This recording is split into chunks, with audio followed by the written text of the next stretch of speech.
بسم اللہ الرحمن الرحیم۔ اللہ کے نام سے شروع جو نہایت مہربان رحم والا۔ علیکم ورحمۃ اللہ وبرکاتہ۔ نحمده ونصلی ونسلم علی رسولہ الکریم، اما بعد فاعوذ باللہ من الشیطان الرجیم، بسم اللہ الرحمن الرحیم۔ ان اللہ وملائکتہ یصلون علی النبی یا ایہا الذین آمنوا صلوا علیہ وسلموا تسلیما۔ اللہم صل علی سیدنا و مولانا محمد معدن الجود والکرم وآلہ وبارک وسلم۔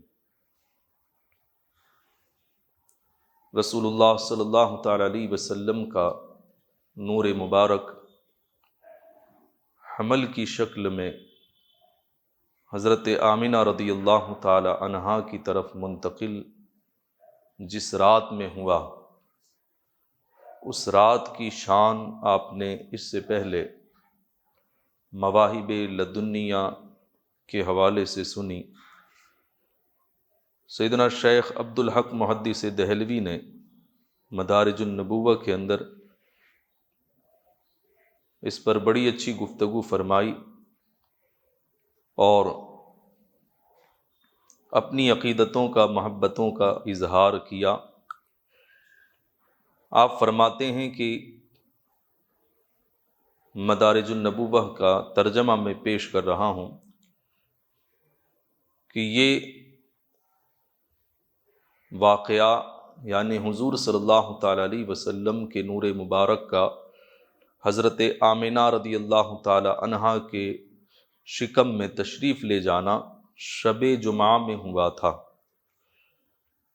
اسی بنا پر امام احمد ابن حنبل رحمۃ اللہ علیہ کے نزدیک شب جمعہ لیلۃ القدر سے افضل ہے۔ جس رات میں حضور کا نور مبارک حضرت آمنہ کی طرف منتقل ہوا، وہ رات وہ کہتے ہیں کہ شب جمعہ یہ لیلۃ القدر سے بھی افضل ہے، اس لیے کہ اس رات سارے جہان اور تمام مسلمانوں پر ہر قسم کی خیر و برکت اور سعادت و کرامت جس قدر نازل ہوئی، اتنی قیامت تک کسی رات میں نہ ہوگی، بلکہ تا ابد کبھی نازل نہ ہوگی۔ تو یہ استدلال ہے کہ لیلۃ القدر کو جو فضیلت ملی ہے وہ قرآن کے اس رات میں نازل ہونے کی وجہ سے ملی۔ تو جس رات میں قرآن نازل ہو اس کو یہ فضیلت کہ وہ 1000 مہینوں سے افضل، تو پھر جس رات میں سرکار کا نور کہ جو اللہ تبارک و تعالیٰ کی طرف سے وہ شان دیا جانے والا ہے کہ اسی پر قرآن اترنے والا ہے، جو صاحب قرآن ہے۔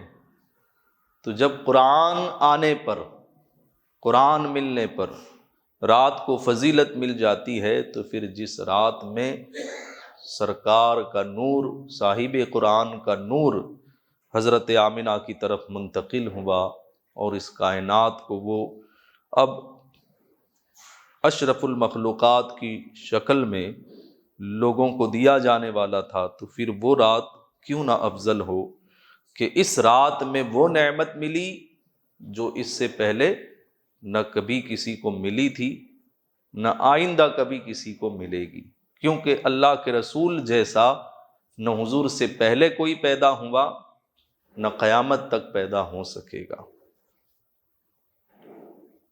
اور اگر اس لحاظ سے میلاد شریف کی رات کو شب قدر سے افضل جانیں، شیخ عبدالحق محدث دہلوی فرماتے ہیں کہ اس لحاظ سے میلاد شریف کی رات کو شب قدر سے افضل جانے تو یقیناً یہ رات اس کی مستحق ہے۔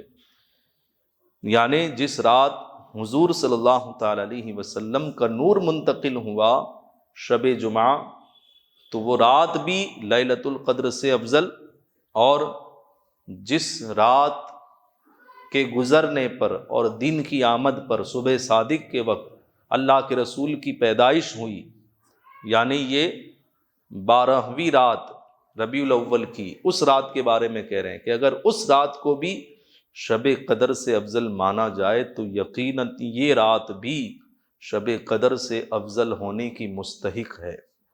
یہ شیخ عبدالحق محدث دہلوی فرماتے ہیں، اور خود نہیں کہتے بلکہ فرماتے ہیں کہ علماء اعلام رحمہم اللہ نے اس کی تصریح بھی کی ہے، یعنی اس کو بیان بھی کیا ہے دیگر علماء نے۔ اس رات کی شان کہ جس رات میں حضور کا نور اپنی والدہ کے شکم اطہر میں تشریف فرما ہوا، شیخ عبدالحق محدث دہلوی فرماتے ہیں کہ حدیثوں میں آیا ہے، یہ شب میلاد کے بارے میں حدیثوں میں آیا ہے کہ شب میلاد مبارک کو عالم ملکوت میں ندا کی گئی کہ سارے جہان کو انوار قدس سے منور کرو، اور زمین و آسمان کے تمام فرشتے خوشی اور مسرت میں جھوم اٹھے، اور دار و غے جنت کو حکم ہوا کہ فردوس اعلیٰ کو کھول دے اور سارے جہان کو خوشبوؤں سے معطر کر دے، اور زمین و آسمان کے ہر طبقے اور ہر مقام میں مژدہ سنا دے کہ نور محمدی صلی اللہ تعالی علیہ وسلم نے آج کی رات رحم آمنہ رضی اللہ تعالی عنہا میں قرار پکڑا ہے۔ یعنی یہ اسی رات کی فضیلت ہے کہ جس رات میں سرکار کا نور حضرت آمنہ کی جو ہے شکم اطہر میں حضور کا نور منتقل ہوا۔ اور ایسا کیوں نہ ہوتا کہ تمام خیرات و برکات، کرامت و سعادات اور انوار و اسرار کا مصدر اور مبدأ خلق عالم، اصل اصول بنی آدم اس عالم میں تشریف آوری اور اس کے ظہور کا وقت قریب آ پہنچا، یقیناً تمام جہان والوں کو منور و مشرف اور مسرور ہونا چاہیے۔ اس رات کے تعلق سے اور بھی فرماتے ہیں کہ مروی ہے کہ اس رات کی صبح کو روئے زمین کے تمام بت اوندھے پائے گئے، جتنے بھی بت تھے جن کی پرستش ہوتی تھی، پوجا کی جاتی تھی، وہ تمام بت اوندھے گرے ہوئے تھے۔ شیطان کا آسمان پر چڑھنا ممنوع قرار دیا گیا، اور دنیا کے تمام بادشاہوں کے تخت الٹ دیے گئے، اور اس رات ہر گھر روشن و منور ہو گیا۔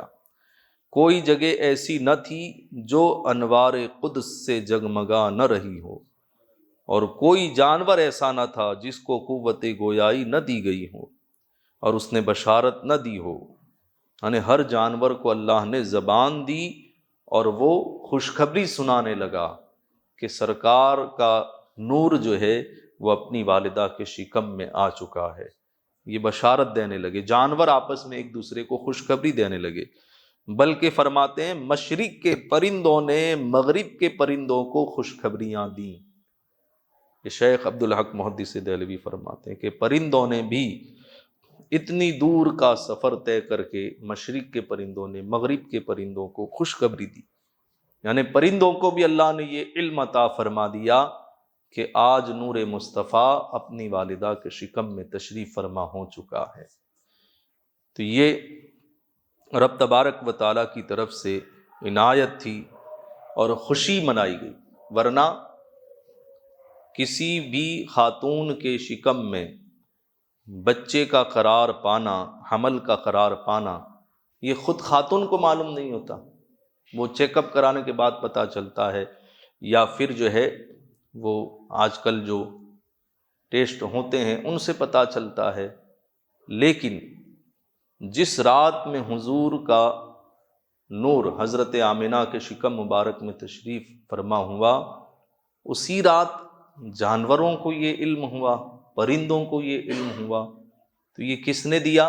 رب تبارک و تعالیٰ نے انہیں عطا فرمایا۔ یہ بھی ایک غیب کی بات ہے نا، کہ خاتون کو بھی وہ چیز معلوم نہیں ہوتی، وہ چیز جانوروں کو دی گئی۔ تو یہ تو نبی کے آنے کا صدقہ ہے کہ غیب کا علم جانوروں کو بھی دیا جا رہا ہے، اور آج لوگ حضور کے غیب کے جاننے سے انکار کرتے ہیں کہ معاذ اللہ حضور کو علم غیب نہیں تھا۔ تو جن کے آنے پر پرندوں کو، جانوروں کو غیب کا علم دیا جا رہا ہے، اور اللہ کی طرف سے انہیں بتایا جا رہا ہے کہ آج رات میں میرے محبوب صلی اللہ تعالیٰ علیہ وسلم کی والدہ حمل سے ہوئی ہیں، تو یہ جانوروں کو بتایا جا رہا ہے اور وہ خوشخبری دے رہے ہیں، تو یہ رب تبارک و تعالیٰ کی طرف سے خوشی منانا نہیں ہے تو اور کیا ہے؟ تو ہم خوشی منا کر کے اللہ تعالیٰ کی سنت کو ادا کرتے ہیں۔ فرماتے ہیں شیخ عبدالحق محدث دہلوی، قریش کا یہ حال تھا کہ وہ شدید قحط اور عظیم تنگی میں مبتلا تھے۔ تو قحط کی وجہ سے کیا ہوا تھا؟ فرماتے ہیں تمام درخت خشک ہو گئے تھے اور تمام جانور نحیف و لاغر ہو گئے تھے۔ پھر حق تعالی نے بارش بھیجی۔ جب حضور صلی اللہ تعالی علیہ وسلم اپنی والدہ کے شکم میں تشریف لائے تو ایام حمل میں رب تبارک و تعالی نے اس علاقے پر یہ رحم فرمایا اور خوشی کا جو ہے اللہ تبارک و تعالی نے سامان کیا لوگوں کے لیے کہ جو قحط میں مبتلا تھے ان کے لیے رب تبارک و تعالی نے بارش بھیجی اور جہان بھر کو سرسبز و شاداب کر دیا۔ درختوں میں تر و تازگی آئی، خوشی اور مسرت کی ایسی لہر دوڑی کہ قریش نے اس سال کا نام سنۃ الفتح والابتہاج رکھا، یعنی ہریالی کا سال۔ جو سال قحط کا سال تھا، اب حضور کے اپنی والدہ کے شکم میں تشریف لانے کی برکت یہ ہوئی کہ اتنی زیادہ ہریالی ہوئی کہ اس سال کا نام ہی ہریالی کا سال رکھا گیا۔ حضور اکرم صلی اللہ تعالی علیہ وسلم شکم مادر میں 9 مہینے کامل رہے۔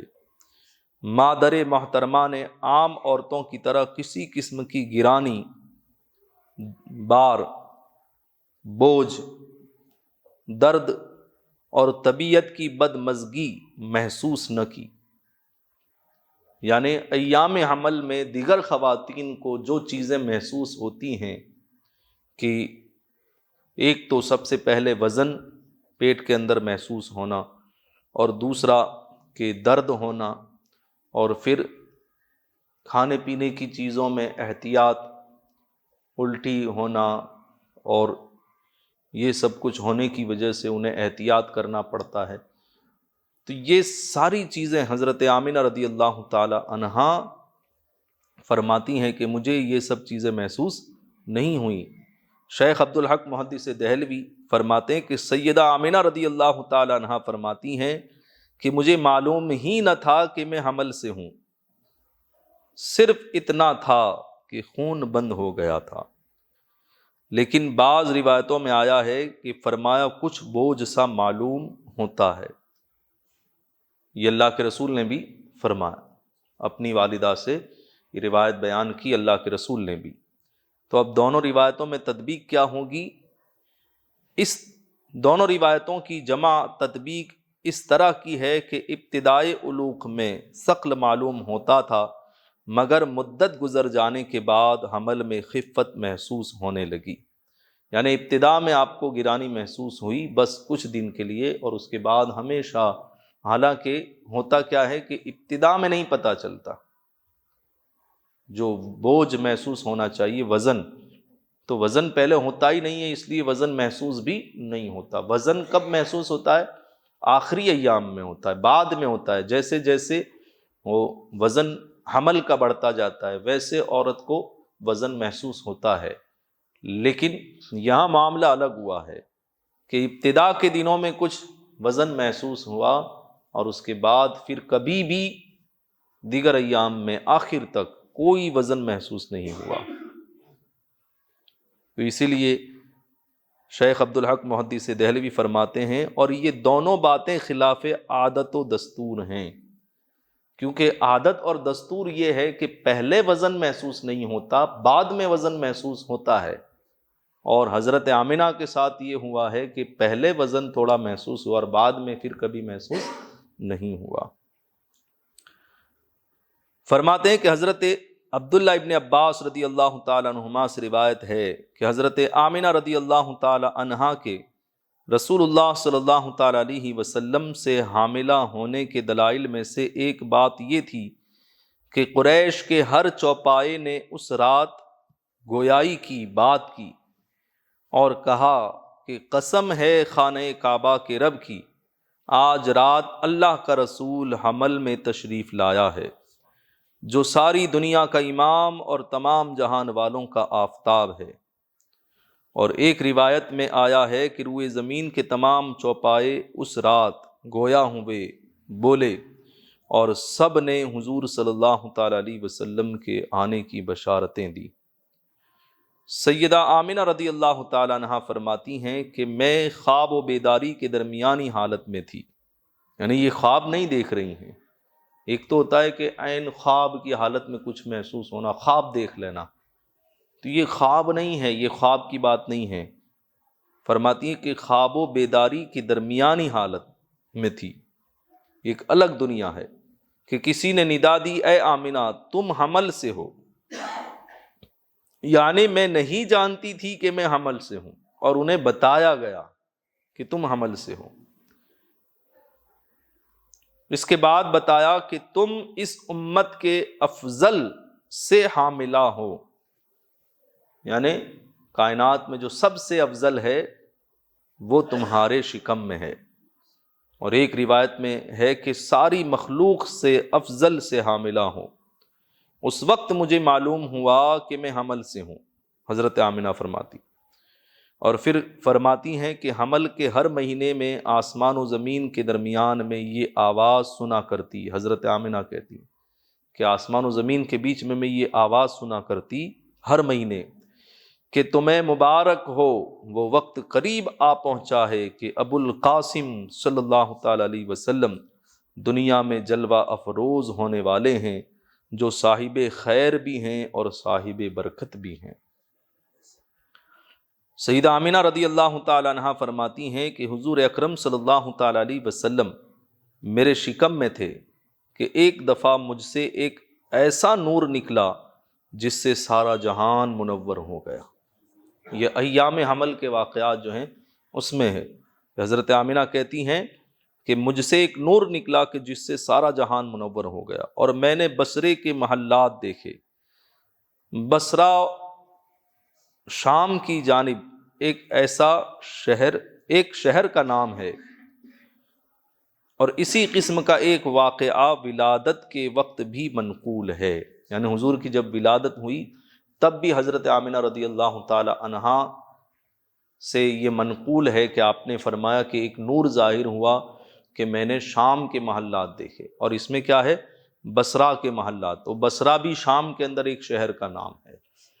تو حضرت آمنہ رضی اللہ تعالی عنہا مکے میں ہیں، اور حضور کے نور کی برکت یہ ہے کہ مکے میں رہ کر کے ملک شام جو آج سیریا ہے وہاں کے محلات کو دیکھ رہی ہیں۔ تو جب حضور کے نور کی برکت سے حضرت آمنہ کی بینائی کا عالم یہ ہوتا ہے کہ مکے میں رہ کر کے سیریا کو دیکھ سکیں، تو پھر اللہ کے رسول مدینے میں رہ کر کے ہم پادرا والوں کو کیوں نہیں دیکھ سکتے؟ تو یہ اللہ کے رسول صلی اللہ تعالی علیہ وسلم کے نور کی برکتیں ہیں۔ سیدہ آمنہ کے بطن اقدس سے رسول اللہ صلی اللہ تعالی علیہ وسلم کے سوا اور کوئی فرزند تولد نہ ہوا، صرف حضور۔ حضرت آمنہ کے شکم سے صرف حضور ہی کی پیدائش ہوئی، اور کسی بچے کی پیدائش نہیں ہوئی۔ اسی طرح حضرت عبداللہ جو حضور کے والد ہیں، ان سے بھی کوئی فرزند حضور کے علاوہ پیدا نہیں ہوا۔ تو یہ بھی اللہ کے رسول صلی اللہ تعالی علیہ وسلم کے لیے رب تبارک و تعالیٰ کی طرف سے خصوصیات میں سے ہے کہ اللہ تبارک و تعالیٰ نے ایسے ماں باپ عطا فرمائے کہ والدہ کے شکم سے کوئی اور اولاد نہیں، اور والد کا بھی اور کوئی بیٹا نہیں، بلکہ والد کی وفات حضور کی پیدائش سے پہلے ہی ہو چکی تھی۔ شیخ عبدالحق محدث دہلوی فرماتے ہیں کہ 8 ماہ یا 7 ماہ یا 2 ماہ کے گود میں تھے کہ حضور کی وفات ہوئی۔ تو اللہ کے رسول صلی اللہ تعالی علیہ وسلم شکم مادر میں تھے اور حضرت عبداللہ کی وفات ہوئی، یہ بھی ایک قول ہے۔ اور ایک قول یہ ہے کہ حضور 2 ماہ کے تھے یا 8 ماہ کے تھے یا 7 ماہ کے تھے اور حضرت عبداللہ کی وفات ہوئی، یہ بھی اقوال مذکور ہیں۔ اللہ تبارک و تعالی ہم سب کو بھی نور مصطفیٰ صلی اللہ تعالی علیہ وسلم کی برکتوں سے مالا مال فرمائے۔ السلام علیکم ورحمۃ اللہ وبرکاتہ۔